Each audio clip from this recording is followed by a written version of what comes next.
আসসালামু আলাইকুম। কানিজ ফাতেমা লোপা স্বাগত জানাচ্ছি এনটিভির দুপুরের খবরে। ক্রাউন সিমেন্ট শিরোনাম দেখছিলেন, এবারে নিয়ে যাচ্ছি পুরো খবরে। রাজধানীর নয়াপল্টনে বিএনপির কেন্দ্রীয় কার্যালয়ের সামনে তারুণ্যের সমাবেশে নেতাকর্মীদের ঢল নেমেছে। কর্মসূচিকে কেন্দ্র করে সকাল 10টা থেকে খণ্ড খণ্ড মিছিল নিয়ে বিএনপি, যুবদল, স্বেচ্ছাসেবক দল ও ছাত্র দলের হাজার হাজার নেতাকর্মী সমাবেশ স্থলে জড়ো হতে দেখা গেছে।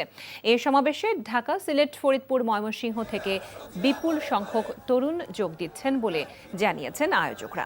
সমাবেশে প্রধান অতিথি হিসেবে ভার্চুয়ালি যুক্ত হবেন বিএনপির ভারপ্রাপ্ত চেয়ারম্যান তারেক রহমান। উপস্থিত থাকবেন দলটির স্থায়ী কমিটির সদস্য ডক্টর খন্দকার মোশাররফ হোসেন, ডক্টর আব্দুল মঈন খান, আমির খসরু মাহমুদ চৌধুরী ও সালাউদ্দিন আহমেদ সহ আরও অনেকে। তরুণদের সম্পৃক্ত করতে মে মাস জুড়ে কর্মসূচি চালিয়ে আসছে বিএনপির এই 3 অঙ্গ সংগঠন। 4টি বিভাগীয় শহরে ইতোমধ্যেই এই সমাবেশ অনুষ্ঠিত হয়েছে। ঢাকার আয়োজন এই কর্মসূচির চূড়ান্ত ধাপ। এ বিষয়ে জানতে আমরা চলে যাচ্ছি নয়াপল্টনে। সেখানে আছেন আমাদের স্টাফ করেসপন্ডেন্ট ইফতেখার রেজা। ইফতেখার, সমাবেশ স্থলের বাইরে লোক সমাবেশ কেমন দেখছেন আপনি? ঢাকার বিভিন্ন স্থান থেকে, বিশেষ করে সিলেট, ঢাকার বাইরে থেকে সিলেট, ময়মনসিংহ, ফরিদপুর সহ ঢাকার আশেপাশের মানুষ এসেছেন এই সমাবেশ স্থলে এবং সকাল থেকেই তারা আসতে শুরু করেছেন।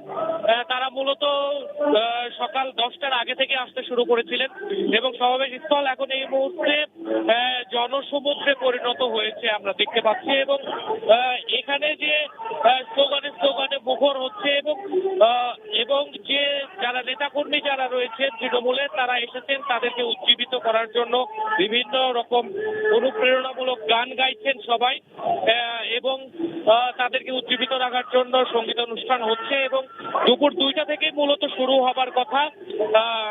দুপুর 2টা থেকে শুরু হওয়ার কথা, হয়তো কিছুক্ষণের মধ্যে শুরু হবে তারুণ্যের সমাবেশ এবং এই তারুণ্যের সমাবেশে প্রধান অতিথি হিসেবে ভার্চুয়ালি যুক্ত হবেন বিএনপির ভারপ্রাপ্ত চেয়ারম্যান তারেক রহমান। এবং এর সাথে আমি জানিয়ে রাখতে চাই যে বিএনপির যে নেতৃত্বস্থানীয় নেতা যারা রয়েছেন, স্থায়ী কমিটির সদস্য সহ কেন্দ্রীয় যারা নেতা রয়েছেন, তারা এখানে বক্তব্য রাখবেন। তার সাথে বক্তব্য রাখবেন যুবদল, স্বেচ্ছাসেবক দল এবং ছাত্র দল সহ বিভিন্ন যে অঙ্গ সংগঠন রয়েছে সেই অঙ্গ সংগঠনের নেতারা।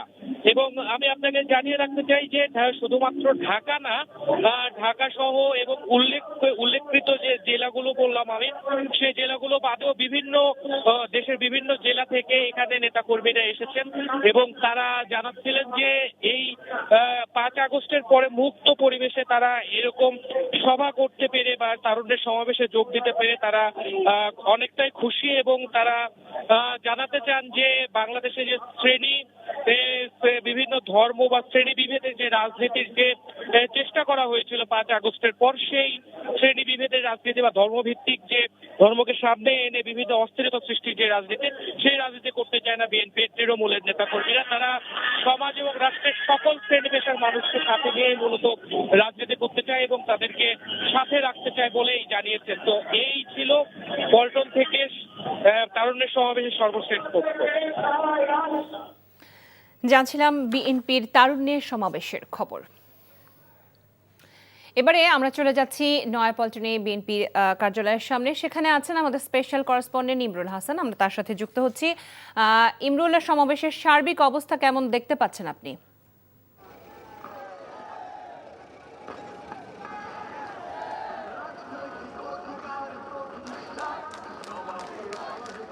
লোপা, আনুষ্ঠানিকভাবে কিছুক্ষণের মধ্যে এই সমাবেশটি শুরু হবে। ইতিমধ্যেই লাখো মানুষ এখানে উপস্থিত হয়েছেন। আমি এই মুহূর্তে আছি নাইটিঙ্গেল মোড়, অর্থাৎ কাকরাইলের যে নাইটিঙ্গেল মোড়টি রয়েছে সেখানে আছি। দেখতে পাচ্ছেন যে একের পর এক মিছিলের স্রোত এখান থেকে ঢুকছে।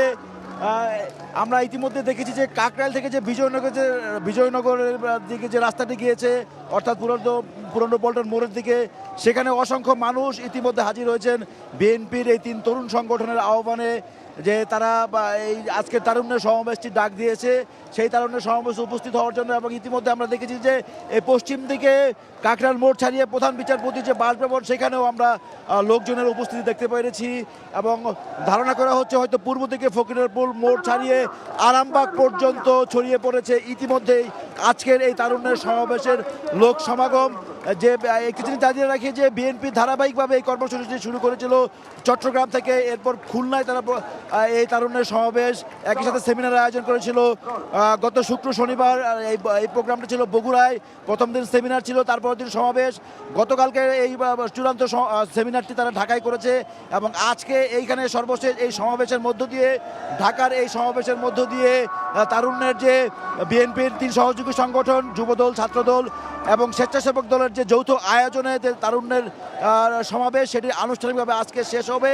এবং যে উদ্দেশ্যটিকে তারা সামনে রেখে মূলত এই মাস জুড়ে প্রোগ্রামটির তারা ঘোষণা করেছিল যে বিগত 15 বছরে যে তরুণ সমাজ ভোটাধিকার থেকে বঞ্চিত ছিল, তাদের 4 কোটি নতুন ভোটার যারা 15 বছরে ভোটাধিকার প্রয়োগ করতে পারেননি, তারা সেই ভোটারদেরকে আকৃষ্ট করার জন্য তারা এই কর্মসূচিতে হাতে নিয়েছেন। এছাড়া বিএনপি জানান যে বিএনপি দীর্ঘদিন ধরেই একটি নির্বাচনের রোডম্যাপের দাবি জানাচ্ছেন এবং এই যে তারুণ্যের এই প্রোগ্রামের ব্যানারে বিএনপি আসলে সরকারকে এক ধরনের চাপের মধ্যে রাখতে চান।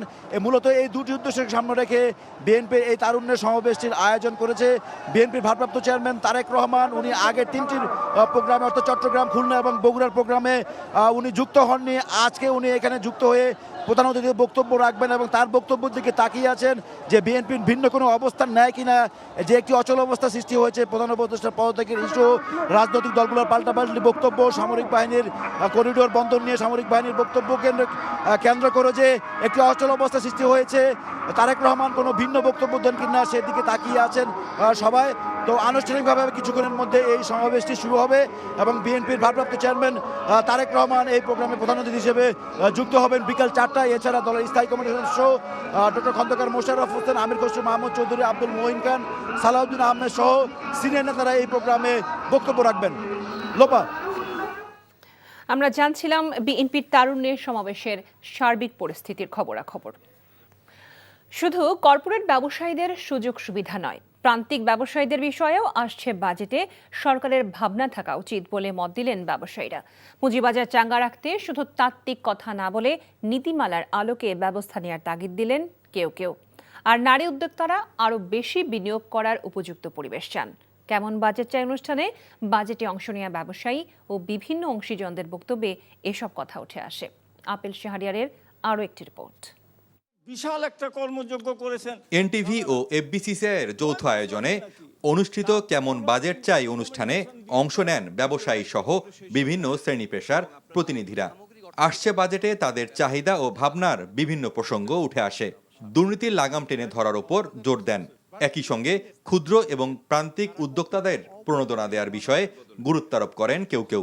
এসইসি আজকে 9 মাস ধরে একটা পলিসি ডেভেলপমেন্টের কাজ করেছে, এক্সেপ্ট ফাইন রিজিম।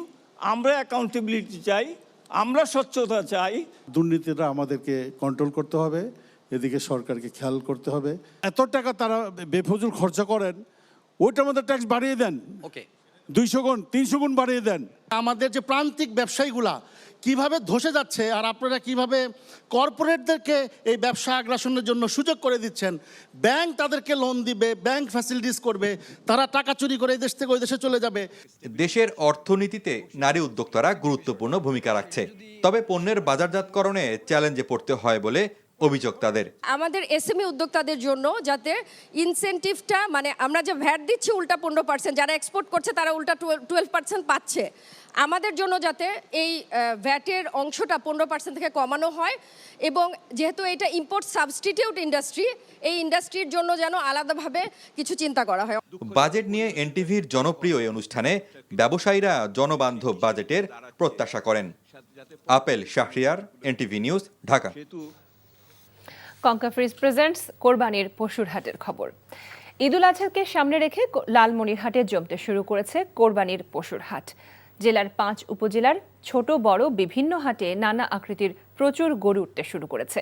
এসব হাটে আসা হৃষ্টপুষ্ট গরু প্রাকৃতিক পদ্ধতিতে লালন পালন করা হয়েছে বলে দাবি চাষিদের। তারা আরও জানান, ক্ষতিকারক কোনো ইনজেকশন পুশ করে মোটা করা হয়নি। ক্রেতা উপস্থিতি কিছুটা কম হলেও দিন যতই ঘনিয়ে আসবে ক্রেতাদের আনাগোনা বাড়বে বলে ব্যবসায়ীদের আশা। সীমান্তবর্তী জেলা হওয়ার পরও হাটে নেই কোনো ভারতীয় গরু। দেশের বিভিন্ন প্রান্ত থেকে আসা পাইকারি ব্যবসায়ীরা এসব হাট থেকে গবাদি পশু কিনে নিয়ে যাচ্ছেন।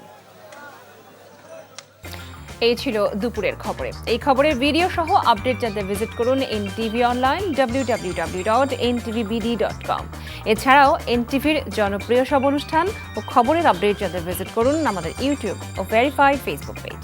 5টায় দেশের খবর দেখার আমন্ত্রণ রইল। সবাইকে ধন্যবাদ।